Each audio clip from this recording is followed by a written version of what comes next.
अस्सलाम वालेकुम नाजरीन, इस एपिसोड के आगाज में हम देखते हैं कि बोरसा महल में एक सिपाही नीलोफर के पास आता है तो नीलोफर उससे पूछती हमारे सुल्तान कैसे हैं। तो सिपाही कहता उन्होंने उनकी चालें नाकाम बना दी और हमारे सुल्तान खैरियत से हैं। नीलोफर खातून गोंजा कहती अल्लाह का शुक्र है। और फिर इस दौरान कुछ सिपाही दैफने को पकड़ कर लेकर आ रहे होते हैं। दैफने कहती तुम बेवकूफ हो, तुम्हारा सुल्तान अस्पोर्चा को बचाने गया है। ये सुनकर मलहून आगे बढ़ती है और उसे एक जोरदार थप्पड़ मारती है और कहती है खामोश रहो ए नागन। और फिर एराज उसे बालों से पकड़ते हुए कहती आखिरकार हम तुम्हें तुम्हारी असल जगह तक पहुंचा ही देंगे। और फिर दैफने नीलोफर से कहती आह नादान नीलोफर, तुम समझती हो कि तुम जीत गई हो, तुम कितनी बेवकूफ हो। मलहून कहती इसे बोलने ना दो, ले चलो इसे। एराज जब ले जाने लगती है तो नीलोफर मलहून से कहती इजाजत हो तो माँ, पहले मैं इस सांप से हिसाब लूंगी, मेरे कमरे में इंतजार करो। तो एराज और अस्मा दैफने को पकड़कर नीलोफर के कमरे तक ले जाती हैं। नीलोफर भी जब पीछे जाने लगती है तो गोंजा उससे कहती मैं भी तुम्हारे साथ आऊंगी। नीलोफर कहती अपना ख्याल रखना बहन, एराज और अस्मा इंतजार कर रही हैं, बेहतर यही है कि मैं इसका सामना अकेले करूं। और अंदर की जानब रवाना होती है। जबकि दूसरी जानब गैमलक किले की गलियों में हम देखते हैं कि खलील, तुरहान और बाकी सिपाही छुप कर एक जानब खड़े होते हैं। जबकि इस दौरान एक जल्लाद, दो आदमी और एक खातून अस्पोर्चा को फांसी का लिबास पहनाने के लिए जिंदान की जानब जा रहे होते हैं। तो रास्ते में जल्लाद आस पास उन्हें देखता है और उससे शक पड़ जाता है। तो वो फौरन जैसे ही तुरहान पर हमला करने लगता है तो तुरहान फौरन उसका हमला नाकाम बना के अपना खंजर से उसका गला काट डालता है। जबकि खलील और अब्दुर्रहमान बाकी दोनों आदमियों की गर्दन पर अपने खंजर रख देते हैं। राहबा चीखते हुए कहती हमारी मदद करो। तो तुरहान उसकी गर्दन पर अपना खंजर रख देता है। और फिर अब्दुर्रहमान उस आदमी से कहता खामोश रहो, वरना मैं इस खंजर से तुम्हें हमेशा के लिए खामोश कर दूंगा। खलील कहता मेरी बात सुनो, तुम वही करोगे जो मैं कहूंगा, समझे, वरना मैं तुम्हें मारने में जरा भी हिचकिचाऊंगा नहीं। आगे बढ़ो चलो। और उन सब को लेकर साथ वाले घर में दाखिल हो जाते हैं। जबकि उस जल्लाद की लाश को भी घसीट कर अंदर लाया जाता है। उरहान साहब पहले से ही घर में मौजूद होते हैं। खलील बताता है हमने जल्लाद को इसलिए मार डाला क्योंकि हमें मालूम था कि वो मजाहमत करेगा मेरे सुल्तान। तो सुल्तान कहते चलो ले तो आए हो, अब हर कोई अपना काम जानता है। तुरहान कहता जो बेवकूफी करते हैं उनका अंजाम यही होता है, आगे बढ़ो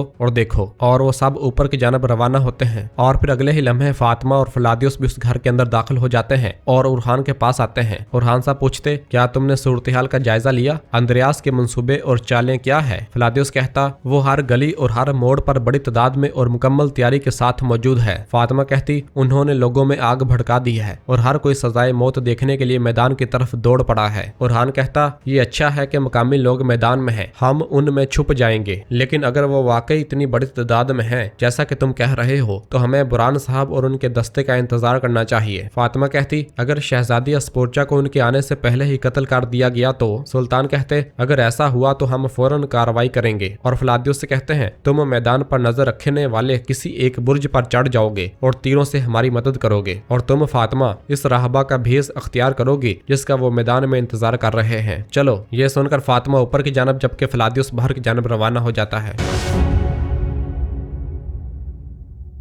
जबकि दूसरी जानब हम देखते हैं कि बुरान साहब अपने सिपाहियों के हमरा घोड़े भगाते हुए गैमलक किले की जानब आ रहे होते हैं। जबकि इधर जंगल में हलीमा और दरसून अपने सिपाहियों के हमरा बुरान साहब का इंतजार कर रहे होते हैं। तो हलीमा कहती बुरान साहब कहाँ रह गए हैं। तो दरसून हलीमा के पास आता है और कहता है फिक्र न करो, वो हमसे आ मिलेंगे। हलीमा कहती आह मेरे भाई आह, मेरा जहन ये मानने को तैयार नहीं, वो अस्पोर्चा के लिए अपनी जान खतरे में डाल रहा है। तो दरसून कहता मसला अस्पोर्चा से कहीं बड़ा है हलीमा, हमारे सुल्तान ये सब रोमी लश्कर की पेशकदमी रोकने के लिए कर रहे हैं। हलीमा कहती बात यही है। और गरमियान और करासी दूसरी तरफ भूखे कुत्तों की तरह इंतजार कर रहे हैं। यह सुनकर दरसून खामोश हो जाता है। तो हलीमा कहती मेरा इशारा तुम्हारी तरफ नहीं था इब्ने करासी, तो फिर ठीक है, नाराज ना हो। दरसून कहता अगर जुल्म हमारी तरफ से हो तो मैं हम में से नहीं, फिर मैं क्यों नाराज हूँगा। मेरे नस्ब और असल से किताए नजर में हक और हकीकत के लिए अपने सुल्तान के साथ खड़ा हूँ, चाहे तुम यकीन करो या ना करो। हलीमा कहती नहीं, मैं तुम्हारी बात पर यकीन करती हूँ। तो दरसून खुश होता है और कहता है तुम यकीन करती हो कि आज जो मैंने सुना वो सच है। हलीमा कहती मैं तुम पर यकीन करती हूँ मगर मैं तुम्हें मुझसे झूठ बोलने पर कभी माफ नहीं करूंगी। इस दौरान सिपाही की आवाज आती है बुरान साहब आ रहे हैं। अगले ही लम्हे बुरान साहब सिपाहियों के हमरा वहाँ आ जाते हैं और घोड़े से नीचे उतरकर उनके पास आते हैं और सलाम करते हैं। बुरान बताता है हमारे सुल्तान खतरे में है, हमें फौरन किले में दाखिल होना होगा। क्या सूरत हाल है दरसून। तो दरसून कहता वो तमाम दरवाजों पर पहरे बढ़ा रहे हैं, लेकिन शमाल की जानब एक कमजोर रुकता है, हम उस रास्ते से अंदर जा सकते हैं। बुरहान कहता, ए वल्ला, तो फिर चलो, और सब अपने घोड़ों पर सवार होते हैं और रवाना होते हैं। जबकि इधर गैमला के किले में उरहान साहब आगे बढ़ रहे होते हैं। इस दौरान वो देखते हैं कि कमांडर अंद्रयास एक घर के बाहर मौजूद होता है और सिपाही उसे बता रहा होता है कि हम ये घर आपके लिए वक्फ करते हैं कमांडर अंद्रयास, आप यहाँ सजाए मौत मुकम्मल होने तक इंतजार कर सकते हैं। अंद्रयास कहता, सजाए मौत की तैयारियां मुकम्मल करो और खानदान को मजीद इंतजार न करवाओ, और इसके बाद वो उस घर के अंदर दाखिल हो जाता है। जबकि उरहान साहब पीछे से उसे देख रहे होते हैं और फिर उरहान साहब अपने सिपाही से कहते, यही मेरा इंतजार करो, और उरहान साहब भी उसी घर के अंदर चले जाते हैं जिस घर के अंदर कमांडर अंद्रयास गया था।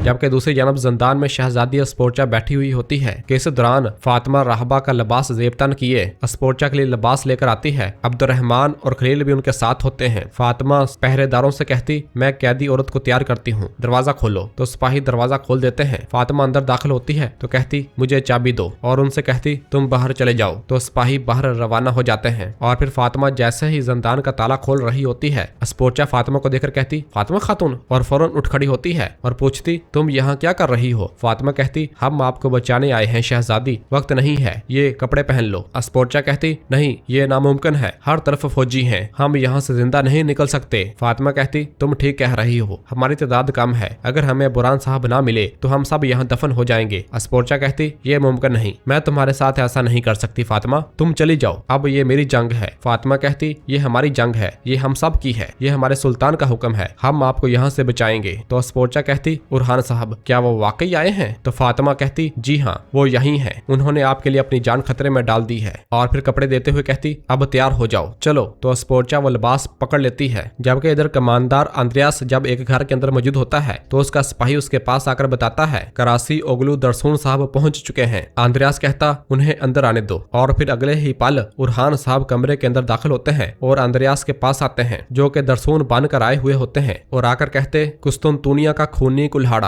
और रोम का बहादुर सिपा सालार अंद्रयास। तो अंद्रयास कहता, मेरे इत्तेहादी करासी ओगलू तमीरहान सरदार के भाई दरसून साहब, मैं तुम्हें ज्यादा नहीं जानता, लेकिन कोई बात नहीं, हम एक दूसरे को जान लेंगे। तो उरहान साहब कहते, मैं यहाँ तारफ या मशवरे के लिए नहीं आया, मैं तुम्हें हमारे माहिदे की शराइत याद दिलाने आया हूँ। अंद्रयास कहता, दोबारा कहो, तुम मुझे किस चीज की याद दहानी करवाओगे? उरहान साहब कहते, क्योंकि तुमने उन्हें कुमक नहीं भेजी, दरमियान कबीले ने कराजा हिसार उरहान के हाथों खो दिया, और मेरा भाई कहता है अगर हमें अधूरा छोड़ दिया गया तो। यह सुनते साथ ही अंद्रयास कहता, तो क्या होगा? और फिर उरहान साहब के पास आकर पूछता, तुम क्या करोगे? तो उरहान साहब कहते, मैं तुम्हें मशवरा देता हूँ कि मुश्किल रास्ता ना अपनाओ, बल्कि आसान रास्ता अख्तियार करो। उन्होंने मुझे यकीन दिलाया था कि हम इस इत्तेहाद से फायदा उठाएंगे, मुझे कायल करो ताकि हमारा साथ तवील रहे। यह सुनकर अंद्रयास खामोश हो जाता है। जबकि बाहर हम देखते हैं कि उरहान साहब के सिपाही शहजादी अस्पोर्चा को लिबास पहनाकर बाहर लेकर आ रहे होते हैं, जिसे देखते साथ ही सब लोग कह रहे होते हैं, गद्दार अस्पोर्चा, गद्दार अस्पोर्चा, और सब नारे लगा रहे होते हैं और कह रहे होते हैं, इसे फांसी दो, इसे फांसी दो। और फिर फातिमा अस्पोर्चा के पास आकर कहती, कुछ देर सब्र करो शहजादी। किस दौरान यगीत वहां पर आ जाता है। यगीत को देखते साथ ही फातिमा फौरन अपने चेहरे के ऊपर चादर कर लेती है। यगीत अस्पोर्चा के पास आता है और फांसी वाली रस्सी की जानब देखते हुए कहता,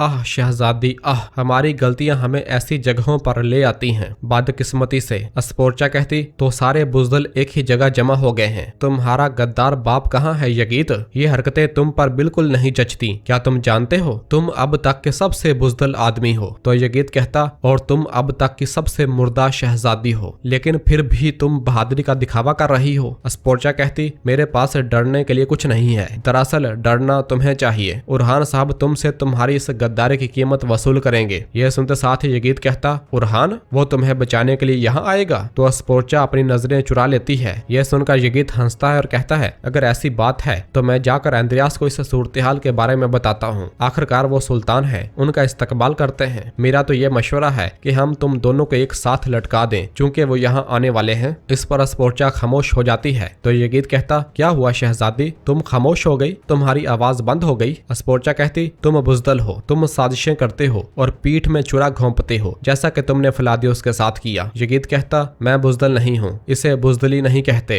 बल्कि इंसाफ कहते हैं। और फिर फांसी वाली रस्सी की जानब देखते हुए कहता, चलो शहजादी, तुम्हारी आग बहुत ज्यादा होनी चाहिए। और ये कहकर वहां से रवाना हो जाता है। उसके चले जाने के बाद खलील कहता, इस गद्दार को इससे पहले कि वो सब कुछ तबाह कर दे हमें इससे छुटकारा पाना होगा। अब्दुर्रहमान कहता, अगर हम गए तो बेनकाब हो जाएंगे, हम क्या करेंगे? तुरहान कहता, ये हमारे सुल्तान की जान का मामला है, चल कर इसको खत्म करते हैं। फातिमा कहती, तुम लोग रुको, मैं कुछ करती हूँ। और वहां से जाने लगती है तो स्पोर्चा कहती, फातिमा मोहतात रहना, ये वो यगीत नहीं है जिसे तुम जानती हो। और फिर फातिमा वहां से रवाना हो जाती है, जबकि सब लोग कह रहे होते हैं, इसे मार दो, इसे मार दो, इसे फांसी पर लटका दो, और नारे लगा रहे होते हैं।